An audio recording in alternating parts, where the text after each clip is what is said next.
Hi, welcome to the Kid Steps video blog. Today we're talking about the statement of eligibility and prior written notice. We have a new form that we're going to be unveiling, and I wanted to walk you through how to complete it. This form is pretty self-explanatory in that child's name, date of birth, location, evaluators, the evaluation team would complete. The next section of the form is the prior written notice. This is a change from what we've done in the past because now on the statement of eligibility, the prior written notice is included.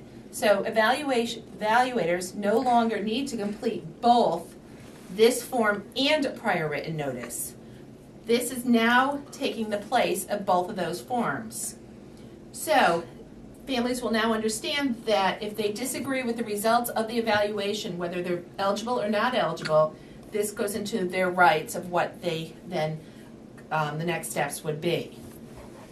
Coming along down the forms a little bit more, we have the section that talks about not eligible and eligible.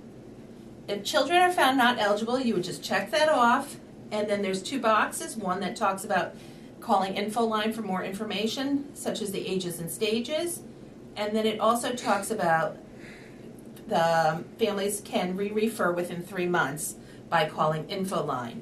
Don't worry about if they need to make a referral to the school system versus making a referral to birth to 3. Info line will then direct them through the same number to the school system personnel that they need to contact, and will give them the right phone number. So they should still contact the same info line number. Then the next section is whether or not they're eligible. Obviously the same bit. If they were eligible, you check it off, and you have 3 choices.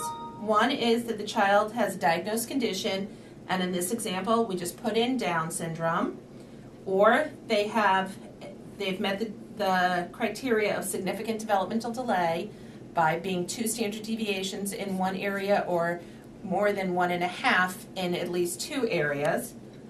Or in the third box, you have clinical opinion of delay as described. And in that, you can just put in something as simple as feeding or what the area of concern is that meets that criteria. Underneath, we're going to put in the Connecticut Birth to 3 system requires IFSP be completed by and a 45-day notice. That brings me to my first sheet, the 45-day notice. People are going to wonder how to then calculate what that date is.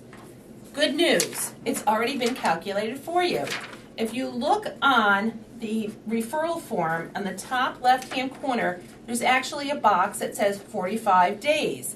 That gives you the correct date you're just going to put in there, and then you can then complete in making sure that you're meeting that IFSP timeline of the 45 days. That sort of brings us to question 2. What if the caregiver hasn't decided what to do?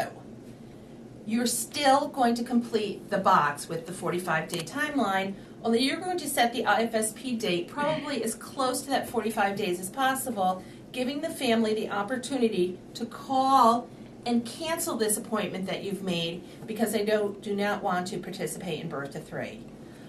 But you're covering yourself by making sure that at least you have that date in place. Next section, ethnicity, and we go ahead and complete that as we typically do.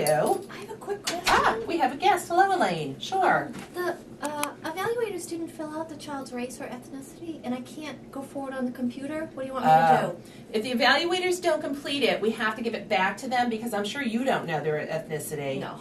So we're going to hand it back to the evaluators, and the law says that they are then just going to take their best educated guess and complete it themselves and hand it back into you as soon as possible. Okay, thanks. No problem. Then that leads us down to additional comments, if there's anything else you want to put in here, and the family then signs off on it. The last section, this little box, is hopefully going to make life a little bit easier than some of the forms that we've had in the past, because it's going to be sort of a straight walkthrough as to the diagnosis code, the ICD-9 code that we use for insurance billing. So in this case, you can see If it's -2, you're just going to check that off, 2 standard deviations, and then check off the ICD-9 that applies. So there's an opportunity for the late talker or walker, or speech only with biological factor. You also have the opportunity to check off -1.5, the same thing as the late talker. And there's also a box for other if you want to complete and fill in an ICD-9 code that better applies. If you know the diagnosed condition, you're going to put that in as the diagnosis code. For children that are found not eligible, you don't need to worry about this box. This box does not need to be completed.